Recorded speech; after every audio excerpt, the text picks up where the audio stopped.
Hey, let's turn this clip. We'll find out. That's why I'm like, it's no stress if you like leave. Oh. What the hell? What the? What?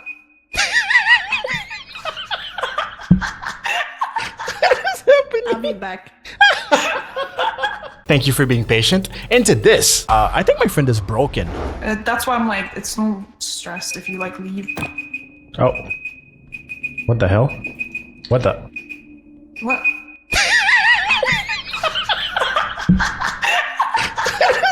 I'll be back. So today we're going to be editing this clip. I'm going to go step by step through my process, and I'm also going to try to inject some tips and tricks to make your clips more interesting in general. But before we do that, I kind of have an announcement. In the description, you will find a link to a tweet where I announce that I want all of us to participate in a specific project. See, basically, I want to know if all of us together can create viral clips. How would that work? So I'm gonna tweet that I want you guys to post your clips. I'm gonna watch all of them and I'm gonna select the ones with the most potential. I'll then make a short compilation of the selected clips to show you guys so that you can tell me what do you think could be added to that clip to make it more interesting. Basically group criticism and group advising to see if we can edit it. So I will be personally editing every clip in order to enhance it as much as we can. Then we'll send the edited version back to the creator so that they can post it on their social media. And after a time period, we will see how many views and likes those clips get. TLDR, follow me on Twitter, post your favorite clips from your channel. I show them to my community. Community criticizes and give tips on how to make it even better through editing. I edit the clips, give it back to you. You post it on your TikTok, your YouTube Shorts, your Instagram Reels. And after a while, we check back on how the videos are doing. Does that sound good to you? Head on to my Twitter. Alright, so I'm going to be using Premiere, but you can follow along with any other editing software. CapCut, they all do the same thing. I'll make sure to let you know what is where. For example, here, those are obviously my files. Don't be like, oh my God, how do I do this in CapCut? If you can find your files in CapCut, or if you can find the main preview of your timeline or just your timeline, then you have bigger issues. Anyways, let me tone down the sass a little bit and get to the video. So tip number one to find a good clip that has good potential, have a good clip. Have a clip that is already pretty funny. In my case, I actually use something called backtrack or kind of like shadow play. I press a button, it basically records whatever happened in the last 44 seconds, 45 seconds. So my clip is clearly way too long. The interesting part always happens at the end. And it's funny because it kind of reflects in the audio. This is pretty low, low, low, low, low, and then something happens. Here we're all laughing. Fun times. So purely based on that, you really want to trim your clip in order to give almost like the minimum amount of context. You want people to understand what's going on, even if they don't play the game that you have. But at the same time, you don't want to give too much context. You don't want to make me wait 30 seconds before we get to the good part, especially if this is going on TikTok or YouTube Shorts. People don't have that patience, right? They should, boom, understand what's going on. And then boom, the funny thing, the amazing thing, the surprising thing happens. So I'm not even gonna watch the clip back. I'm just gonna go here and immediately find where when the funnies are happening. Basically, the context here is that, well, we were playing the game and then Yuna started beeping. Her alarm went off, but her character was, mimicking the sound. And we want the context of, I'm having a conversation with Viking and then Yuna walks in, right? So we have time to understand that. And the beeping starts very fast, right? A couple seconds in. 1, 2, boom. So that's the main subject of the video. So first thing I like to do with clips like that, especially from Twitch, it's difficult for me to adjust volumes on the fly. I want to compress the audio so that I'm kind of at the same level as Viking, the game sound, and Yuna with the beep, beep, beep, right? And for that, I need to go to effects. We're gonna go to audio effects, and in Premiere, you have this thing called dynamics that gives you a limiter and a compressor, but you should find limiter and compressor or just compressor in your software. I'm gonna go to edit and I'm gonna set like the typical ratio for compressors. So again, this is not Adobe Premiere centered. I'm gonna set the ratio to 4 and we're gonna set the threshold to about -18, okay? Makeup is basically lower sound, how you wanna bring them up a little bit. So I'm actually gonna boost that up because they sound lower than me, right? You can see here, they're a little low. I'm the one laughing here. I want to bring that sound kind of high. And something you might want to do is keep an eye on your EQ. So I'm actually going to bump up the makeup. Let's say 6. That's a lot. But I'm also gonna add a limiter so that when I hit that mic or when I'm speaking, it doesn't go that high. And I'm gonna set the threshold to about -3, which means that all audio is gonna stop at around here. Oh, also a good idea to actually turn on the compressor. Otherwise you... Another tip you can use is if you see like parts like that before I start laughing, I could definitely cut this off and just bump up the volume in the beginning stage just to make sure that people really hear the setup to before I laugh. And I'm going to bump up the levels, let's say to about 5. We still have the compressor, so we know that no matter how high we put the volume here, it's never going to go past like this -3 decibels that we had in our limiter here. All right. That's why I'm like, it's no stress if you Okay, like... so now Viking and also the beeping way louder. What the hell? What the? What? And now the audio is balanced and that's pretty good. Now we can start actually working on the video itself. I think for the text, for the captions, I want the name of the person speaking to show. So I'm going to go to my text tool and I'm going to put their Twitch name because I kind of want to use that as some sort of promotion for them. And here we mostly want some dynamic text, right? So the goal here is not to actually caption the video because we're going to use the captions in whatever platform we're going to upload this to. We just want the text to keep the attention, to grab people's attention. So this is not really an accessibility thing. It's mostly an entertaining thing because right now I'm looking at a door or a wall. So there's no entertainment value. Putting the name Viking Trash and putting what she's saying will give people that visual clue, really. It's a visual clue. Again, I'm not going into details because I'm guessing you're not using Premiere. If you are using Premiere, then pay attention. Watch, look closely. But yeah, I'm just going in text properties and I want the name to be pretty small. I'm not going to do any fancy animation for that. I'm going to bring the leading here. Is that the leading? Yeah, the leading. Wow, I'm so smart. And we're going to assign some sort of color. Let's go with that lime green. Is that lime green? Mint for Viking. And here in the timeline, you're going to see that I have my text and I'm going to make it take up all of this. Also, yes, I'm aware that Premiere has auto captioning, but we're making art here, okay? So I want the text to take all of this because I'm going to cut it for every different aspect and then I'll just select them and then modify the actual text, right? So here I know she says, that's why. If I cut here, it's going to be, I'm like, it's no stress if you leave. But now what I can do is cut this. I'm like, cut here. It's no stress if you like leave. Okay, we'll just put those 3 words. So now I can go and select this one, double click that text and change it. Okay, so very front and center. We're gonna cut that first part, make sure it starts when it starts, and that's why I'm like, it's no stress if you like leave. So now we're gonna duplicate that text for me because I go, oh, what the hell? What the hell? What the? What? And Viking goes, what? We know here, we want any text, really that part. Okay, so now we change the name. We'll just put me, change the text color to a purple, and just type.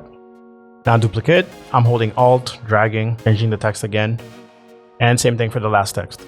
Now we have a problem. When I say what the hell, our placement is not good, so we're gonna move that.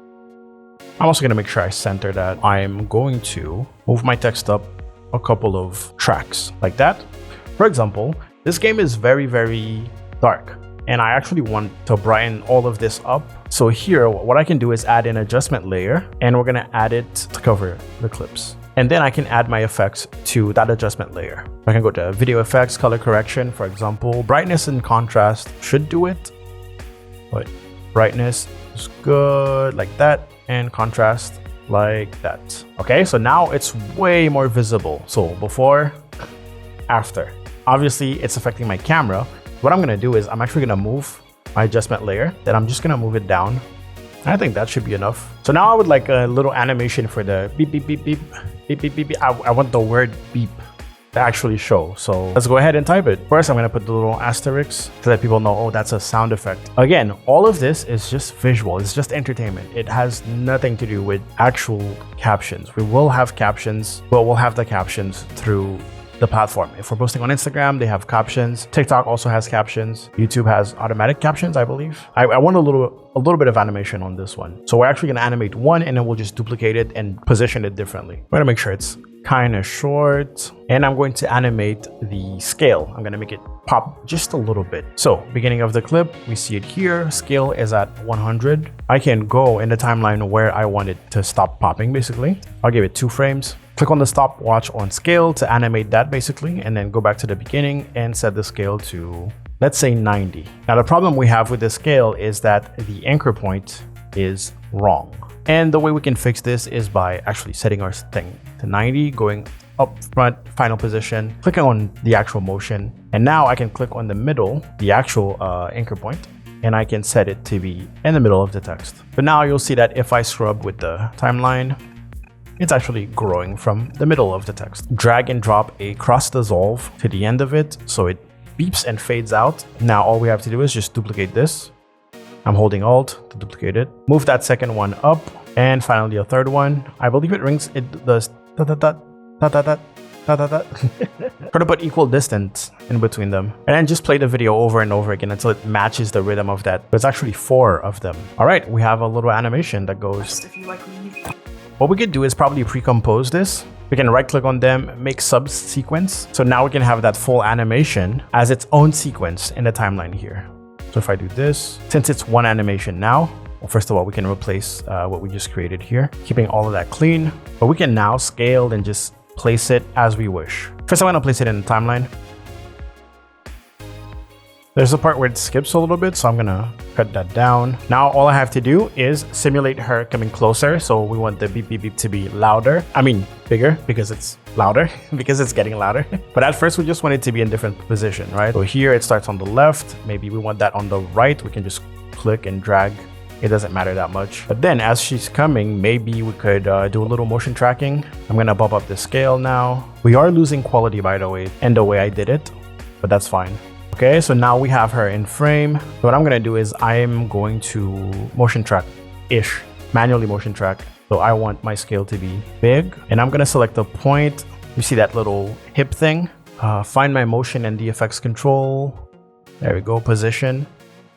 Now I turn on the keyframe. So I'm gonna move a couple frames and then readjust it so that the asterisk is stuck on that hip right there. Does that make sense? I'm using the arrows on my keyboard, so I'm gonna go 1, 2, 3, 4, 5, 6. Okay, and now what I'm gonna do is just readjust this. And since it's automatic keyframing, it's gonna follow. Okay, and then 1, 2, 3, 4, 5, 6. This is gonna get difficult to actually track, I realize, because this is gonna disappear. We just need to remember visual cues. The second one is under the arm. Let's go 1, 2, 3, 4, 5, 6.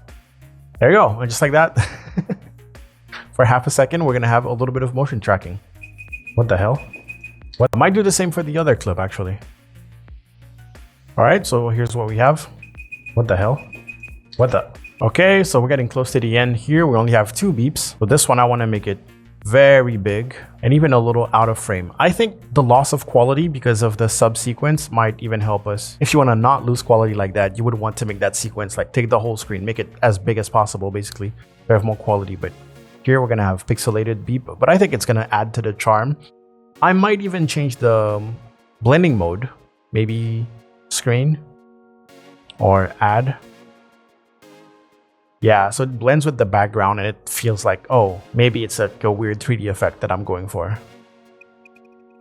So now what I'm gonna do is when the beeping is happening before we start laughing, I'm gonna add another adjustment layer. I want everything to be zoomed in, basically. We're zooming on her beeping because, you know, it's the mystery, it's the, why are you beeping? What's happening? But let me just organize my timeline a little bit better here. That other adjustment layer. So the beeping starts here, bring that all the way.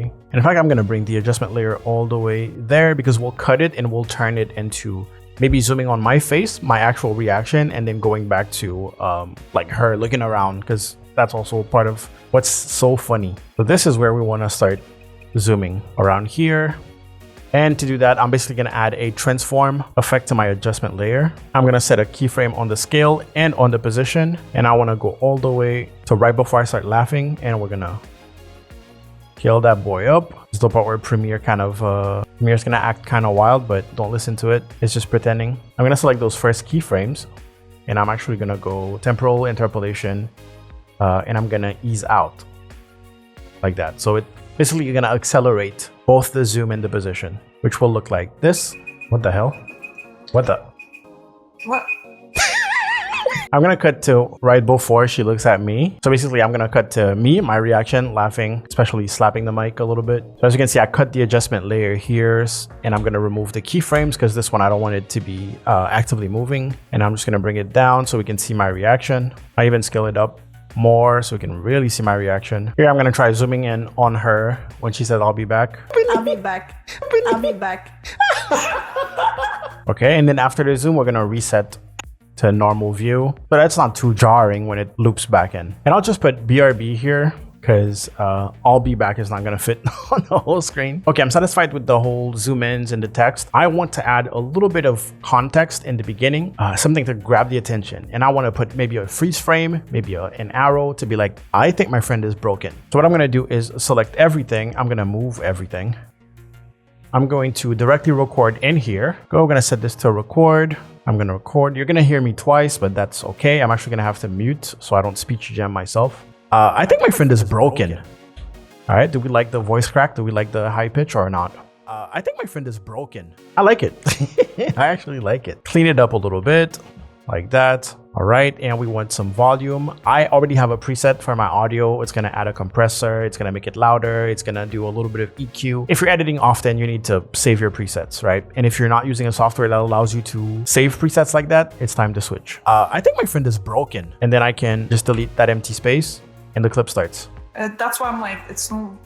Okay, but now I want a freeze frame of Yuna when she's beeping with the mouth open. Not only is this gonna be like the catch to get people's attention, but it's also immediately going to provide context because I'm going to have a character from the game directly as the first frame of my video, which is what we want. Right there, that's perfect. I can actually save this as an image. Let me do that. Okay, saved it as a PNG image. Let's go find it. It's right there. We're gonna bring it here. We're gonna bring it back to our timeline. I'm dragging and dropping. I'm assuming I don't need to explain to you that in order to bring an image to your timeline, you need to bring it into your composition or just drag and drop it, right? But on top of that, if your first frame is interesting and attention grabbing, you could immediately use it as a thumbnail. So that's nice. Remember the color correction that we did? Brightness and contrast on that adjustment layer. I'm gonna go there, I'm gonna copy it, Control C, click there, boom, there it is. Now we need to put an arrow. So let's go find that arrow. I happen to have one here. And we're just gonna place it. I'm gonna make the arrow blink a little bit, and I'm gonna do that by just cutting some parts. I think my friend is broken. Add even more motion. We're gonna zoom in. So first frame, position, scale. Last frame, scale it up. Try to position it how it started.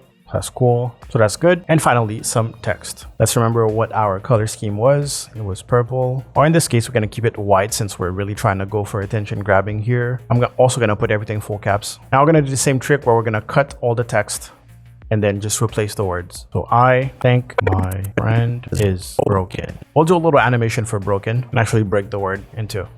Okay, for that little animation, I'm going to select it and I'm going to manually create a mask. In Premiere, it's right there. It's that little pen tool. You click on it and then I'm going to do that. Select one side and close it. Nice.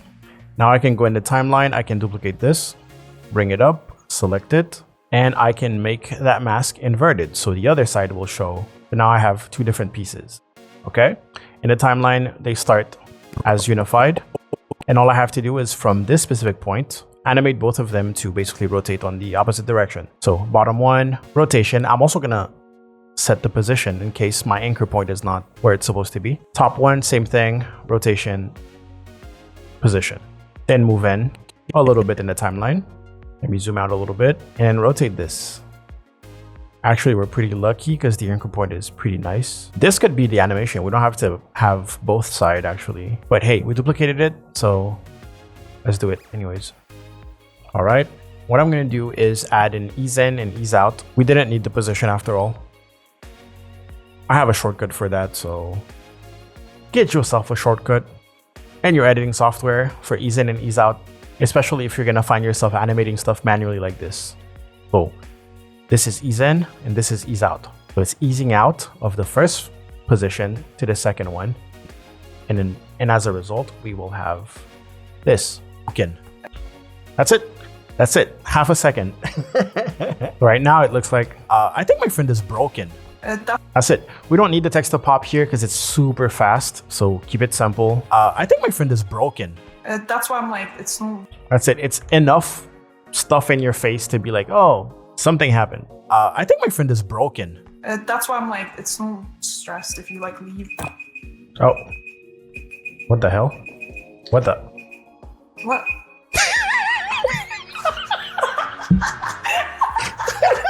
I'll be back. And we're done. If you want to watch me play some Repo with my friends, Yuna and Viking, you can follow me on Twitch. I think you know exactly where to find that. And yeah, make sure you check the link in the description for the Twitter, for the clips thingy that we're doing. And I'll see you next time. Bye-bye. I think my friend is broken. That's why I'm like, it's no stressed if you like leave. Oh. What the hell? What the? What?